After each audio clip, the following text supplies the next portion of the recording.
ஆரம்பத்தில் கடவுள் உலகத்தை அழகாக உருவாக்கினார். 6ஆம் நாளில் அவர் ஆதாம் என்பவரை மண்ணிலிருந்து படைத்தார். ஆதாம் மனிதர்களில் முதல் மனிதன். பிறகு ஆதாம் தனியாக இருப்பது நல்லதல்ல என்று கடவுள் நினைத்து அவரது விலா எலும்பிலிருந்து ஏவாள் என்ற பெண்ணை உருவாக்கினார். கடவுள் அவர்களை ஏதேன் தோட்டத்தில் வைத்தார். அந்தத் தோட்டம் மிக அழகான இடம்.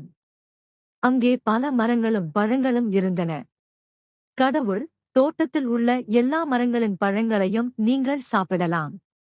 ஆனால் நன்மை தீமை பற்றிய அறிவின் மரத்தின் பழத்தை மட்டும் சாப்பிடக்கூடாது என்று கட்டளையிட்டார். ஒருநாள் பாம்பு ஏவாளிடம் வந்து, இந்த பழத்தை சாப்பிட்டால் நீங்கள் கடவுளைப் போல ஆகுவீர்கள் என்று ஏமாற்றியது. ஏவாள் அந்த பழத்தை பார்த்து ஆசைப்பட்டு சாப்பிட்டாள். பிறகு அதை ஆதாமுக்கும் கொடுத்தாள், அவரும் சாப்பிட்டார். அவர்கள் பழத்தை சாப்பிட்டவுடன் அவர்கள் செய்தது தவறு என்று புரிந்தது. முன்பு இல்லாத பயமும் வெட்கமும் வந்தது.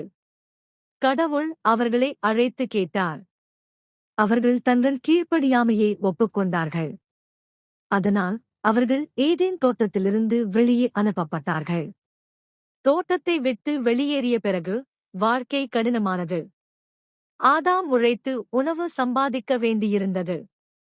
ஆனாலும் கடவுள் அவர்களை முழுவதும் கைவிடவில்லை. அவர்களுக்கு குழந்தைகள் பிறந்தார்கள். பைபிளில் காயின், ஆபேல், சேத் என்று குறிப்பிடப்படுகிறது.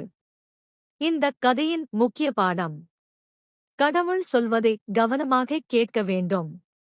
ஆசை வந்தாலும் தவறானதைச் செய்யக்கூடாது. தவறு செய்தால் அதை மறைக்காமல் ஒப்புக்கொண்டு அதிலிருந்து பாடம் கற்றுக்கொள்ள வேண்டும்.